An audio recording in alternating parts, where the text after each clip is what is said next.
नमस्कार, मैं रफी और आप देख रहे हैं डीएनएन इंडिया।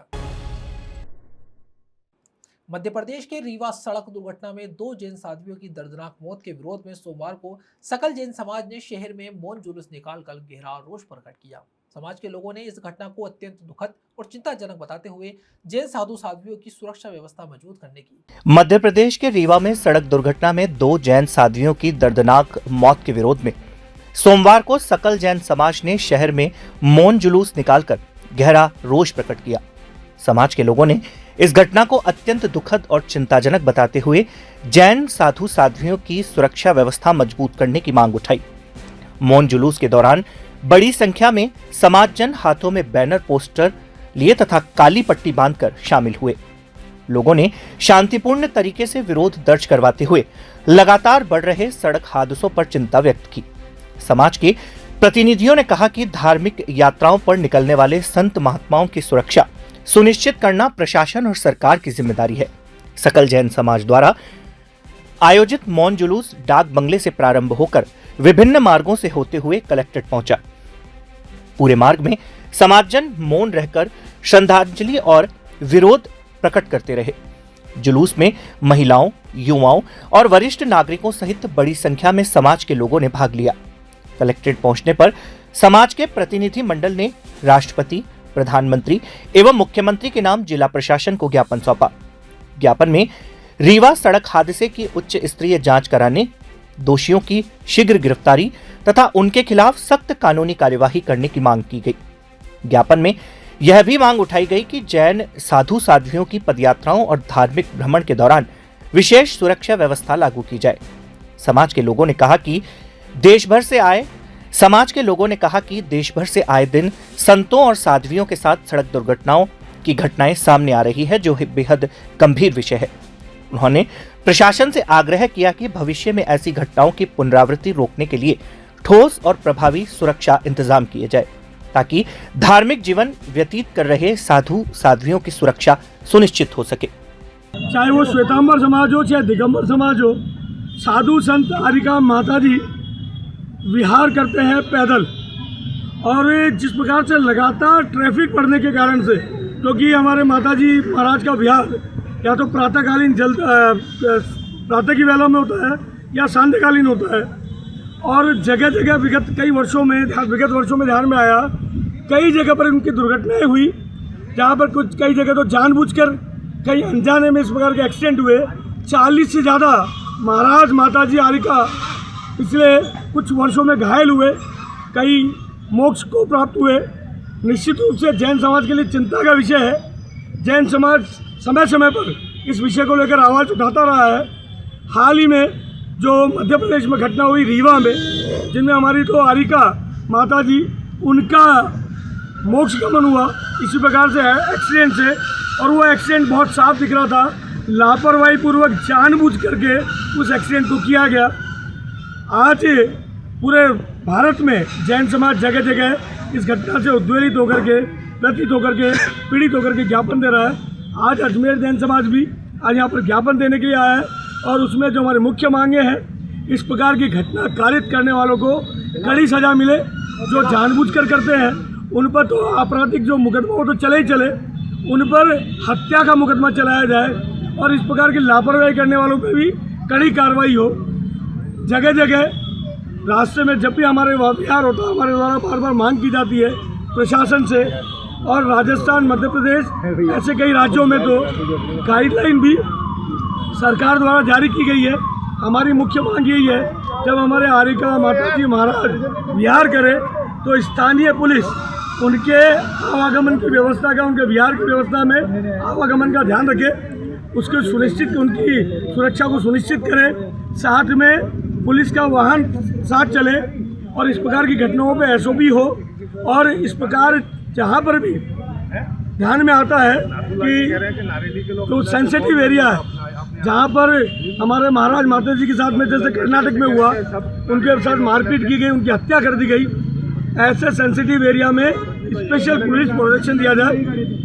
इस मांग को लेकर प्रधानमंत्री, मुख्यमंत्री और राष्ट्रपति महोदय को आज ज्ञापन जैन समाज ने सौंपा है। आया है कलेक्ट्रेट पर, क्या मांगे थी और क्या घटनाक्रम? ये घटनाक्रम है आचार्य गुरुवर विद्यासागर महाराज की शिष्याओं उपशममती और श्रुतमती जी रीवा मध्य प्रदेश में सुबह शौच क्रिया के लिए गए थे। उस समय एक कार चालक ने इंटेंशनली उन्हें टक्कर मार करके घायल किया और वहीं पर एक कारिका का तो स्वर्गवास हो गया और दूसरे 4 घंटे बाद उनका भी स्वर्गवास हो गया। एक व्यक्ति है जिसे अभी भी वह हालत उसकी गंभीर बनी हुई है। ये जब शीशे फुटेज देखा गया तो कार चालक इंटेंशनली उनको कारिकाओं को मारने के लिए उनके ऊपर वाहन चढ़ाए हैं और वहाँ से भाग करके लगभग 250 किलोमीटर दूर उसे पकड़ा गया। ये एक प्रकार से साजिश लग रही है। इससे के लिए हम सरकार से, कलेक्टर के माध्यम से, प्रधानमंत्री जी से, गृह मंत्री जी से और मुख्यमंत्री हमारे राजस्थान के, इनसे हम अनुरोध करते हैं कि इसकी विशेष जांच किया जाए, SIT जांच हो, CBI जांच हो और ऐसे कौन से तत्व हैं जो हमारे दिगंबर जैसे साधुओं के लिए या सीतामढ़ी से जो पद विहार करते हैं, जो समस्त अहिंसा को लेकर चलते हैं, समस्त के लिए अहिंसा का संदेश देते हैं, उनके पर ऐसा आक्रमण होना, उनके हत्या कर दी जाना, ये बहुत अलग गलत कार्य है। इस कार्य के लिए निंदनीय है। इस कार्य की जैन समाज नहीं, पूरे समस्त जितने भी भारतवर्षी हैं, समस्त जो साधु संतों को मानते हैं, जिन्हें इन पर विश्वास है, वो निंदा करते हैं। और आज उसी निंदा पर लेकर के हम उस कार्य को ज्ञापन सौंपने आए कलेक्टर महोदय पास। वो तो उपलब्ध नहीं है, SDM को यहाँ पर ज्ञापन दिया। उसके माध्यम से हमने प्रधानमंत्री, मुख्यमंत्री, गृह मंत्री आदि सभी को ये किया है कि इसकी विशेष जांच हो और जो जिन्होंने हत्या की है उस पर हत्या का मुकदमा चले और उन्हें फांसी की सज़ा हो यदि वो हत्या की मुकदमा उन पर जायज़ निकलता है। कारण कि जो शीशे फोएड दिख रहे हैं कलेक्टेड रीवा मध्य प्रदेश, उनके सामने उन्होंने ये हादसा किया है। ऐसा हादसा देखने में ही सभी व्यक्ति जो भी देख रहा है वह कह रहा है कि निश्चित हत्या की गई है।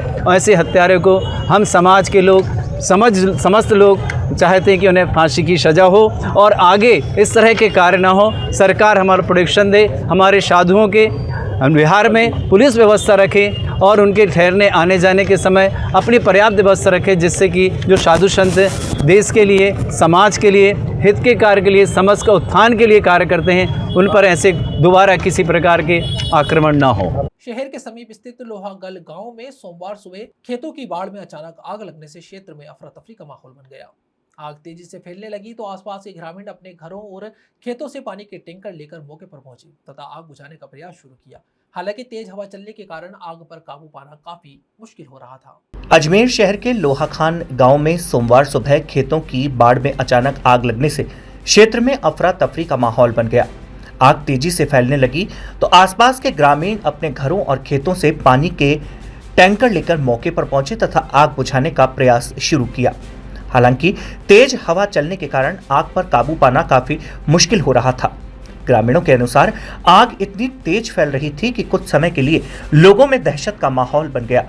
खेतों के आसपास मौजूद सूखी घास और बाढ़ में लगी झाड़ियों ने आग को और भड़काने का काम किया। ऐसे में ग्रामीणों ने मिलकर लगातार पानी डालकर आग को फैलने से रोकने का पूरा प्रयास किया। सूचना मिलने पर अग्निशमन विभाग की टीम तुरंत मौके पर पहुंची। दमकल कर्मियों ने काफी मशक्कत के बाद आग पर समय रहते काबू पा लिया, जिससे बड़ा हादसा टल गया। आग से किसी प्रकार की जनहानि की सूचना नहीं है, लेकिन बाढ़ और आसपास की झाड़ियों को नुकसान पहुंचा है। ग्रामीणों ने आरोप लगाया कि नगर निगम के कर्मचारी आए दिन क्षेत्र में कचरा जलाते हैं, जिसके कारण इस तरह की घटनाएं लगातार हो रही है। ग्रामीणों का कहना है कि 2-3 दिन पहले भी इसी क्षेत्र में आग लगी थी, जिसे उस समय ग्रामीणों ने अपने स्तर पर बुझाया था। ग्रामीणों ने प्रशासन से मांग की है कि क्षेत्र के खुले में कचरा जलाने पर रोक लगाई जाए तथा जिम्मेदार लोगों के खिलाफ कार्यवाही की जाए, ताकि भविष्य में इस प्रकार की घटनाओं से बचा जा सके। भैया ये लोहागल गांव के अंदर ये सफाई चल रही थी तो इन्होंने क्या थोड़ा कचरा जला दिया, तो इसकी वजह से यह बाढ़ लग गई और हमने इसको फायर ब्रिगेड को फोन किया और फायर ब्रिगेड आ गई टाइम पे और हम गाँव वालों ने मिलकर और इस आग को बुझा दिया। और कुछ नहीं, कोई जनवानी नहीं हुई, सिर्फ कांटे वाटे थे इकट्ठे करे हुए, जो बाढ़ वगैरह थी वो जल गई। और पास में घर था, हो सकता है घर में कोई है नहीं, क्योंकि हम पास में सब जगह देखा, सबने हटा दिया गांव वालों ने, सबने मिलके, तो इन्होंने आग पे काबू पा लिया। और फायर यहाँ रुकते हैं एक छोटे से ब्रेक के लिए, जल्द हाजिर होंगे खबरों के नए सफर के साथ। कैंसर बीमारी ही ऐसी है, चिंता तो होगी ना, लेकिन अब अपनी चिंता को बदलो विश्वास में, क्योंकि आदिनाथ कैंसर मेडिसिटी में है रेडियोथेरेपी, कीमोथेरेपी और कैंसर सर्जरी के उपचार के साथ आधुनिक सुविधाएं भी। विजिट करें आदिनाथ कैंसर मेडिसिटी एट चाची आवास अजमेर।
शहर में ई रिक्शा चालकों के खिलाफ यातायात पुलिस द्वारा की जा रही कार्यवाही के विरोध में सोमवार को क्रांति सेना के नेतृत्व में बड़ी संख्या में ई रिक्शा चालक सड़कों पर उतर आए। चालकों ने पैदल जुलूस निकाले और जिला कलेक्टर कार्यालय पहुंचकर विरोध प्रदर्शन किया और अपनी मांगों को लेकर प्रशासन को ज्ञापन सौंपा। अजमेर शहर में ई रिक्शा चालकों के खिलाफ यातायात पुलिस द्वारा की जा रही कार्यवाही के विरोध में सोमवार को क्रांति सेना के नेतृत्व में बड़ी संख्या में ई रिक्शा चालक सड़कों पर उतर आए। चालकों ने पैदल जुलूस निकालते हुए जिला कलेक्ट्रेट कार्यालय पहुंचकर विरोध प्रदर्शन किया और अपनी मांगों को लेकर प्रशासन को ज्ञापन सौंपा। प्रदर्शन कर रहे ई रिक्शा चालकों का कहना था कि यातायात पुलिस द्वारा उनके ई रिक्शा पर लगाए गए करियर को हटाने के लिए लगातार दबाव बनाया जा रहा है। पुलिसकर्मी चालकों को रोककर चालान कर रहे हैं और उन्हें अनावश्यक रूप से परेशान किया जा रहा है। इससे उनके सामने आर्थिक संकट खड़ा हो गया है। प्रदर्शन के दौरान वक्ताओं ने कहा कि केंद्र सरकार और प्रधानमंत्री नरेंद्र मोदी लगातार इलेक्ट्रिक वाहनों को बढ़ावा देने, डीजल पेट्रोल की खपत कम करने की अपील कर रहे हैं। ऐसे में यदि ई रिक्शा चालकों को ही परेशान किया जाएगा तो सरकार की पर्यावरण संरक्षण और वैकल्पिक ऊर्जा को बढ़ावा देने की मुहिम कमजोर पड़ जाएगी। चालकों ने कहा कि ई रिक्शा गरीब और मध्यम वर्ग के लोगों के लिए रोजगार का प्रमुख साधन बन चुका है। कई परिवार पूरी तरह इसी आय पर निर्भर है। करियर हटाने और लगातार चालान की कार्यवाही से उनकी रोजी रोटी प्रभावित हो रही है।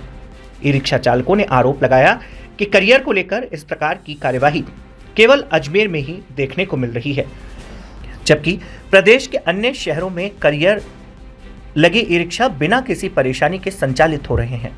उन्होंने प्रशासन से मांग की है कि अजमेर में भी अन्य शहरों की तरह ई रिक्शा चालकों को राहत दी जाए और अनावश्यक कार्यवाही बंद की जाए।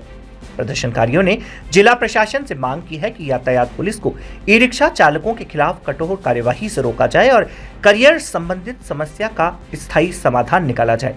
उन्होंने चेतावनी दी है कि यदि उनकी मांगों पर जल्द सुनवाई नहीं हुई तो आंदोलन को और तेज किया जाएगा। जो मुख्य मांग है वो हमारे ई रिक्शा स्टैंड की मांग है। आज 8 महीने से पूर्व हो गया हमारे को, हमने फाइल दी थी बकायदा, और उसके अंदर बकायदा मैं फोटो के हमने फाइल दी थी इनको, जिसके अंदर बकायदा बताया कि कहाँ पे स्टैंड मिल सकते हैं और जहाँ पर गाड़ी खड़ी करने से भी जो है ट्रैफिक बाधित नहीं होगा, लेकिन उस पर आज तक कोई कार्रवाई नहीं हुई है। उसकी मांग को लेकर के आज आपके सामने प्रस्तुत हुए कि अगर ये हमारी ये मांगे नहीं मानी गई तो आने वाले समय के अंदर ये ई रिक्शा आंदोलन जो हमारा तेज होगा, क्योंकि अभी वर्तमान के अंदर पेट्रोल और डीजल की कीमतें लगातार बढ़ रही हैं। आने वाला जो समय है वो इलेक्ट्रिक व्हीकल्स का ही है, तो हमारे ई रिक्शाओं को नज़रअंदाज किया जा रहा है। इसलिए अगर हमारे ई रिक्शाओं को स्टैंड नहीं दिया जाता है तो ये हमारा आंदोलन जो है उग्र होगा और आने वाले समय के अंदर कलेक्ट्री पे आकर के हम कलेक्टर साहब को हमारे ई रिक्शा सौंपेंगे। उसके बाद ई रिक्शा चालक का परिवार और उसके ऊपर जो भी जान माल का खतरा होगा उसका समझ जिम्मेदारी प्रशासन और सरकार की। कलेक्टर साहब नहीं थे, मैडम मिली हमारे को, उन्होंने आश्वासन दिया है कि आपको ई रिक्शा जमा कराने की जरूरत नहीं पड़ेगी, आपकी फाइल है जो उसके ऊपर हम कार्रवाई करके और आपको एक बार बुलाएंगे, आपसे बात करेंगे और आपको स्टैंड देंगे, क्योंकि आने वाला समय जो है इलेक्ट्रिक व्हीकल का ही है। 2 व्हीलर जो है सब इलेक्ट्रिक हो रहे हैं आज, तो उन्होंने हमें आश्वासन दिया है कि आने वाला जो समय है इलेक्ट्रिक का है, आपको स्टैंड दिया जाएगा। कहाँ का स्टैंड की मांग किया? हमने अजमेर के अंदर काफी जगह पूरी फाइल उनको दी है, 70 से 75 जगह हमने चिन्हित करके बकायदा उनको दिए। मैं फोटो के ठीक है, आपका परिचय? ठाकुर लोकेश सिंह चौहान, क्रांति। अतिरिक्त मुख्य न्यायिक मजिस्ट्रेट संख्या 2 अजमेर ने बख्शी जी की कोठी निवासी संदीप तंवर द्वारा प्रस्तुत परिवाद पर सुनवाई करते हुए श्री अग्रवाल पंचायत धड़ा निस्बरिया बोर्ड के पदाधिकारियों के खिलाफ FIR दर्ज करने के निर्देश दिए हैं। अतिरिक्त मुख्य न्यायिक मजिस्ट्रेट संख्या 2 अजमेर के न्यायाधीश रजनीश ने बख्शी जी की कोठी निवासी संदीप तंवर द्वारा प्रस्तुत फौजदारी परिवाद पर सुनवाई करते हुए श्री अग्रवाल पंचायत धड़ा निस्बरिया बोर्ड के पदाधिकारियों के खिलाफ FIR दर्ज करने के निर्देश दिए हैं। न्यायालय ने थानागंज को BNS की धारा 175(3) के तहत मामला दर्ज कर अनुसंधान करने की आदेश जारी किए हैं। परिवादी की ओर से पैरवी पूर्व लोक अभियोजक एवं अधिवक्ता विवेक पाराशर ने की। परिवाद में आरोप लगाया गया कि बख्शी जी की कोठी क्षेत्र में स्थित लगभग 100 वर्ष से अधिक पुराने बालाजी मंदिर से देवी देवताओं की मूर्तियां, सोने चांदी के आभूषण, चांदी के छत्र एवं अन्य चढ़ावे को हटाकर खुर्द-बुर्द किया गया। परिवाद के अनुसार उक्त मंदिर में लंबे समय से सुंदरकांड, भजन संध्या अन्नकूट महोत्सव और हनुमान जयंती जैसे धार्मिक आयोजन होते रहे हैं। परिवादी ने आरोप लगाया कि आरोपियों ने निजी स्वार्थ और कथित आर्थिक लाभ के उद्देश्य से 4 मार्च वर्ष 2025 को मंदिर से मूर्तियां एवं जेवरात हटाए तथा मंदिर की भूमि को बेचने का प्रयास किया।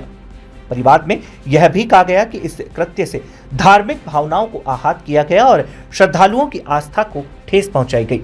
इसके अलावा परिवाद में यह आरोप भी लगाया गया कि भारत सरकार के पुरातत्व विभाग से संबंधित बताई जा रही लगभग 5 फुट चौड़ी प्राचीन दीवार को बिना अनुमति तोड़कर हटाया गया। परिवादी ने दावा किया कि पुलिस में शिकायत के बावजूद कार्यवाही नहीं होने पर न्यायालय की शरण ली गई।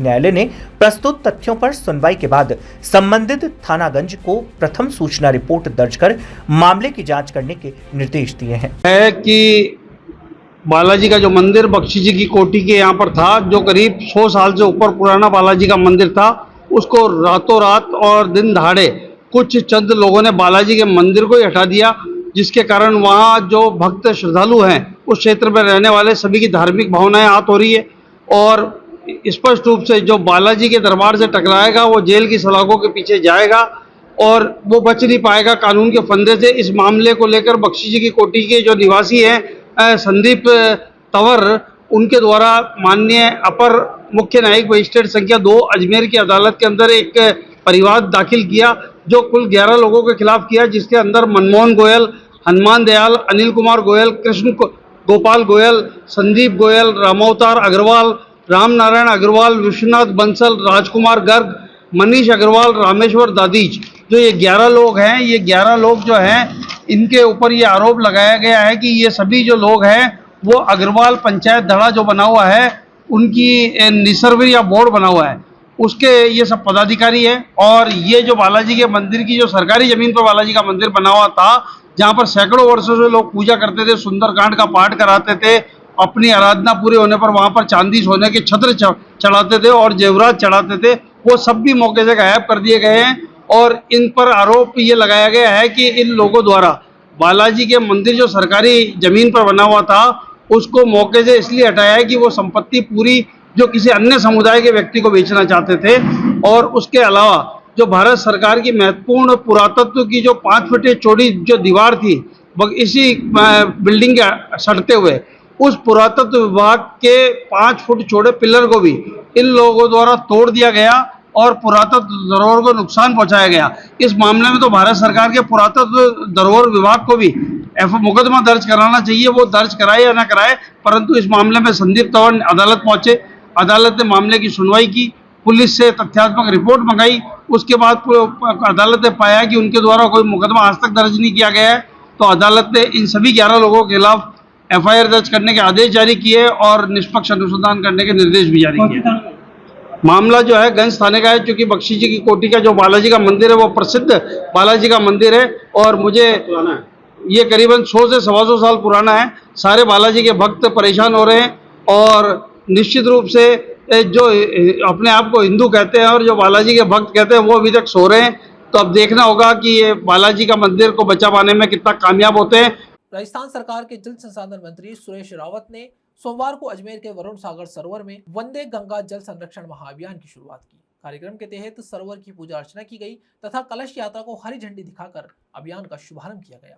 राजस्थान सरकार के जल संसाधन मंत्री सुरेश रावत ने सोमवार को अजमेर के वरुण सागर सरोवर से वंदे गंगा जल संरक्षण महाअभियान की शुरुआत की।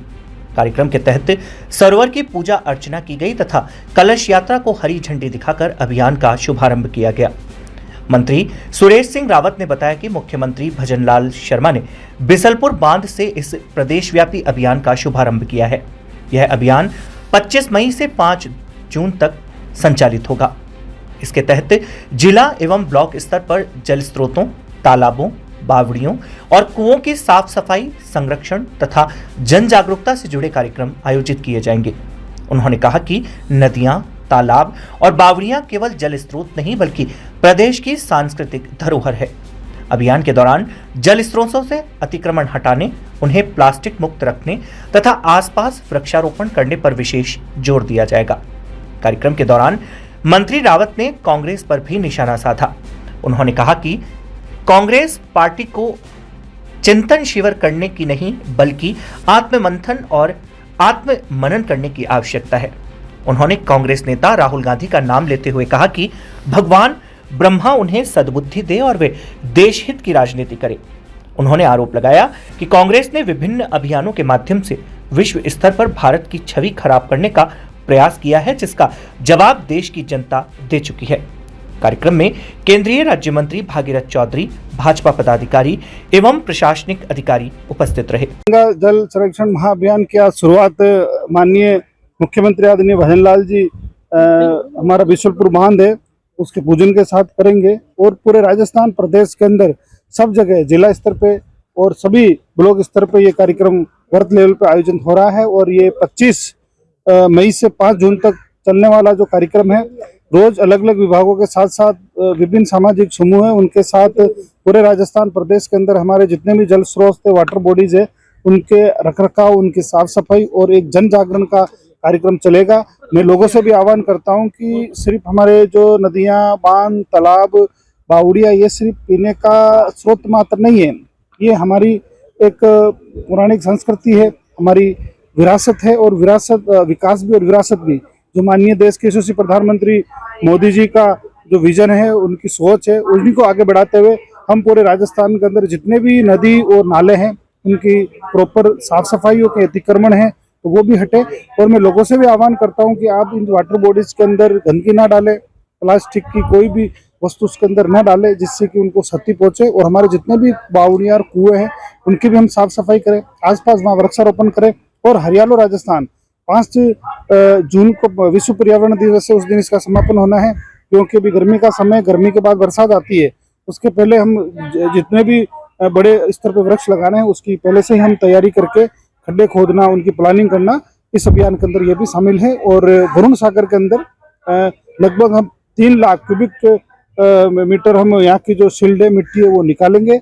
इससे इसकी भराव क्षमता बढ़ेगी और अजमेर को इसका ड्रिंकिंग का पानी भी अभी मिलने लगा है, जिससे आम लोगों को भी इसका फायदा होगा क्योंकि हमारा पर्यटक का एक बहुत ही बड़ा और प्रमुख केंद्र रहा है हमारा वरुण सागर। इसलिए हमें इसका जीर्णोद्धार वापस करना है, इसकी भराव क्षमता हमें वापस बढ़ानी है। इसके लिए मैं माननीय मुख्यमंत्री जी का आभार प्रकट करता हूं कि उन्होंने वरुण सागर की खुदाई के लिए इतना बड़ा बजट दिया है। सर, कांग्रेस का है ना चिंतन कर रहे हैं। देखिए, कांग्रेस पार्टी को चिंतन शिविर करने की आवश्यकता नहीं है। मुझे लगता है कि उनको आत्म मंथन करना चाहिए, आत्म मनन करना चाहिए क्योंकि देश के अंदर पहले कांग्रेस पार्टी का ही राज हुआ करता था, लेकिन जिस तरह से उनकी नीतियां, जिस तरह से उनकी रीतियां और जिस तरह से एक विशेष अभियान को लेके उन्होंने पूरे विश्व के अंदर भारत को बदनाम करने का काम किया, उसका सबक तो देश की जनता ने सिखाया ही है। लेकिन फिर भी क्योंकि तीर्थराज पुष्कर ब्रह्मा जी की धरती पर आए तो ब्रह्मा जी से ये प्रार्थना करता हूँ कि भगवान उनको सद्बुद्धि दे। विशेष तौर से राहुल गांधी जी आए तो उनको सद्बुद्धि दे और उनको दिलो दिमाग में ये डाले कि भाई देश इसकी बात करे, देश के लिए बात करे। सरकार आती रहती है, जाती रहती है, लोकतांत्रिक व्यवस्था, दुनिया के अंदर कई पार्टियां है, कई गई, लेकिन देश और हमारा ये जो संस्कृति है वो वहीं रहती है। आने वाली पीढ़ियों को हम क्या दे रहे हैं अपने स्वार्थ के लिए, किस तरह से देश का माहौल पूरे विश्व के अंदर उड़ा रहे हैं, तो हम उनकी निंदा भी करते हैं और ब्रह्मा जी से प्रार्थना करते हैं कि भगवान उनको सद्बुद्धि दे। और यहाँ रुकते हैं एक छोटे से ब्रेक के लिए, जल्द हाजिर होंगे खबरों के नए सफर के साथ। कैंसर बीमारी ही ऐसी है, चिंता तो होगी ना। लेकिन अब अपनी चिंता को बदलो विश्वास में, क्योंकि आदिनाथ कैंसर मेडिसिटी में है रेडियोथेरेपी, कीमोथेरेपी और कैंसर सर्जरी के उपचार के साथ आधुनिक सुविधाएं भी। विजिट करें आदिनाथ कैंसर मेडिसिटी एट चाची आवास अजमेर।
श्रीनगर रोड स्थित दाता इन होटल में आयोजित प्रेस वार्ता में विधायक अनीता बघेल ने कहा कि पहल जनसेवा संस्थान अजमेर की ओर से इस वर्ष भी भव्य 5वें विलक्षण प्रतिभा सम्मान समारोह 2026 का आयोजन किया जाएगा। समारोह का उद्देश्य अजमेर शहर की शैक्षणिक प्रतिभाओं को प्रोत्साहित करना एवं मेधावी विद्यार्थियों का सम्मान करना है।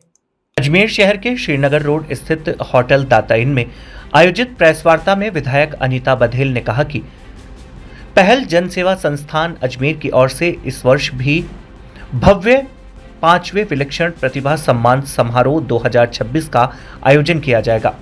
समारोह का उद्देश्य अजमेर शहर की शैक्षिक प्रतिभाओं को प्रोत्साहित करना एवं मेधावी विद्यार्थियों का सम्मान करना है। उन्होंने बताया कि यह समारोह 31 मई 2026 को जवाहर रंगमंच अजमेर में दोपहर 3:30 बजे आयोजित होगा। कार्यक्रम में कक्षा 12वीं बोर्ड परीक्षा में 90% या उससे अधिक अंक प्राप्त करने वाले विद्यार्थियों को सम्मानित किया जाएगा। संस्था द्वारा वर्ष 2025 तक करीब 2000 विद्यार्थियों को विलक्षण प्रतिभा सम्मान से सम्मानित किया जा चुका है। उन्होंने बताया कि इस वर्ष अजमेर शहर के 14 राजकीय एवं 50 गैर राजकीय विद्यालयों सहित कुल 64 विद्यालयों के विद्यार्थियों का चयन किया गया है। कला, वाणिज्य और विज्ञान संकाय में 90% या उससे अधिक अंक प्राप्त करने वाले कुल 510 विद्यार्थियों को सम्मानित किया जाएगा। इनमें 34 विद्यार्थी राजकीय विद्यालय से तथा 476 विद्यार्थी गैर राजकीय विद्यालयों से शामिल है। संस्था के अनुसार यह संख्या पिछले वर्ष की तुलना में अधिक है। विधायक अनीता बघेल ने बताया कि कार्यक्रम के मुख्य अतिथि के रूप में केंद्रीय कानून एवं न्याय मंत्री अर्जुन राम मेघवाल उपस्थित रहेंगे। वे विद्यार्थियों को संबोधित कर उनका उत्साहवर्धन करेंगे। अनीता बघेल ने बताया कि पहल जनसेवा संस्थान एक सामाजिक एवं गैर राजनीतिक संस्थान है जो लंबे समय से समाज सेवा और जन कल्याणकारी गतिविधियों में सक्रिय है। संस्था द्वारा शिक्षा, पर्यावरण संरक्षण, महिला सशक्तिकरण, स्वास्थ्य जागरूकता और सामाजिक सरोकार से जुड़े अनेक कार्यक्रम आयोजित किए जाते रहे हैं। प्रेस वार्ता के दौरान विधायक बघेल ने विद्यार्थियों, अभिभावकों, नागरिकों एवं शिक्षण संस्थानों से अधिकाधिक संख्या में कार्यक्रम में शामिल होने की अपील की। 31 मई को प्रतिवर्ष की भांति इस वर्ष भी यह हमारा 5वां कार्यक्रम होगा। 12वीं कक्षा में सरकारी और गैर सरकारी राजस्थान माध्यमिक शिक्षा बोर्ड और केंद्रीय शिक्षा बोर्ड में 12वीं कक्षा में 90% या उससे अधिक अंक लाने वाले विद्यार्थियों के सम्मान का कार्यक्रम रखा गया है। इस कार्यक्रम की विशेषता यह है कि इस कार्यक्रम में केंद्रीय कानून मंत्री जी का आशीर्वाद और मुख्य वक्ता के रूप में उद्बोधन हमारे बच्चों के लिए प्रेरणादायी होने वाला है। लगभग 64 विद्यालय हैं, जिसमें से 14 हमारे राजकीय विद्यालय हैं और 50 हमारे गैर राजकीय विद्यालय हैं। ऐसे 64 विद्यालयों के 510 ऐसे प्रतिभावान विद्यार्थी हैं जिनको ये सम्मान हम प्रदान करने वाले हैं। 3:30 बजे इस कार्यक्रम का समय निर्धारित किया गया है। जवाहर रंगमंच पर यह कार्यक्रम होने जा रहा है और 31 मई रविवार को यह कार्यक्रम है। ऐसे सभी विद्यार्थियों के सम्मान में भोजन का भी आयोजन, उनके सम्मान में भोज भी रखा गया है। तो उनको सर्टिफिकेट दिए जाएंगे, उनको मेडल दिया जाएगा। साथ में मुख्य आतिथ्य के रूप में जिन्होंने हमारा आतिथ्य स्वीकार किया, ऐसे अर्जुन राम मेघवाल जी का उद्बोधन उन बच्चों को मिलने वाला है। तो इस तरह से एक भव्य कार्यक्रम अजमेर शहर की प्रतिभाओं के सम्मान के लिए रखा गया है, जो कि सम्मान समारोह है। और पहले सम्मान समारोह से ही हम पूरे शहर की प्रतिभाओं का सम्मान करते हैं, पर अजमेर दक्षिण के ओर से यह सम्मान है, इसलिए अजमेर दक्षिण की ओर से सम्मान है। अजमेर दक्षिण के विद्यार्थियों का सम्मान है ऐसा नहीं बोलती हूँ मैं बोलती हूँ अजमेर दक्षिण की ओर से सम्मान है, लेकिन पूरे शहर की प्रतिभावान विद्यार्थियों का यह सम्मान है। पूरे शहर में नगर निगम की सीमा में जो 80 वार्ड हैं, उन नगर निगम की सीमा में निवास करने वाले विद्यार्थी जिन्होंने 12वीं कक्षा की सीबीएसई बोर्ड हो अथवा माध्यमिक शिक्षा बोर्ड हो, दोनों ही बोर्डों में चाहे सरकारी विद्यालय हो चाहे गैर सरकारी विद्यालय हो, उनमें 90% या इससे अधिक अंक जिन्होंने हासिल किया है उन विद्यार्थियों का सम्मान। अजमेर शहर के आदर्श नगर क्षेत्र स्थित शक्ति नगर के करीब 83 वर्ष पुराने शिव मंदिर प्रांगण में सोमवार को श्रद्धा और भक्ति के माहौल के बीच श्री सांवरिया सेठ की मूर्ति स्थापना एवं प्राण प्रतिष्ठा समारोह का आयोजन किया गया। कार्यक्रम के दौरान पंडितों द्वारा वैदिक मंत्रोच्चार के साथ विधि विधान से प्राण प्रतिष्ठा संपन्न कराई गई। अजमेर शहर के आदर्श नगर क्षेत्र स्थित शक्ति नगर के करीब 83 वर्ष पुराने शिव मंदिर प्रांगण में सोमवार को श्रद्धा और भक्ति के माहौल के बीच श्री सांवरिया सेठ की मूर्ति स्थापना एवं प्राण प्रतिष्ठा समारोह आयोजित किया गया। कार्यक्रम के दौरान पंडितों द्वारा वैदिक मंत्रोच्चार के साथ विधि विधान से प्राण प्रतिष्ठा संपन्न कराई गई। प्राण प्रतिष्ठा के बाद श्री सांवरिया सेठ का आकर्षक श्रृंगार किया गया। मंदिर परिसर में आयोजित महाआरती में बड़ी संख्या में श्रद्धालु शामिल हुए और भगवान के दर्शन कर धर्म लाभ प्राप्त किया। पूरे मंदिर परिसर को विशेष रूप से सजाया गया तथा भक्ति गीतों और धार्मिक आयोजनों से वातावरण भक्तिमय बना रहा। गुप्ता परिवार की ओर से श्री सांवरिया सेठ प्राण प्रतिष्ठा महोत्सव का आयोजन 24 एवं 25 मई को बड़े ही धूमधाम और श्रद्धा भाव के साथ किया गया। आयोजन में शहर के विभिन्न क्षेत्रों से श्रद्धालु कार्यक्रम में शरीक हुए। जानकारी के अनुसार आदर्श नगर स्थित शिव मंदिर की स्थापना वर्ष 1942 में की गई थी। मंदिर का संचालन एवं प्रबंधन आदर्श सनातन धर्म सभा एवं विकास समिति द्वारा किया जाता है। गौरतलब है कि इसी मंदिर परिसर में फरवरी 2026 में श्याम बाबा की प्रतिमा भी स्थापित की गई थी। क्षेत्र का यह प्राचीन मंदिर सनातन धर्म प्रेमियों के लिए आस्था का प्रमुख केंद्र माना जाता है। 1942 में स्थापित शिव मंदिर के इस प्रांगण के अंदर आज सांवरिया सेठ भगवान की प्राण प्रतिष्ठा श्री सुरेंद्र जी गुप्ता एवं श्रीमती रंजना गुप्ता एवं उनके परिवार के द्वारा बहुत ही धूमधाम से की गई। यह शिव मंदिर आदर्श नगर के शक्ति स्थल के अंदर स्थापित की गई है। आदेश नगर अजमेर जिले के अंदर शिव मंदिर है।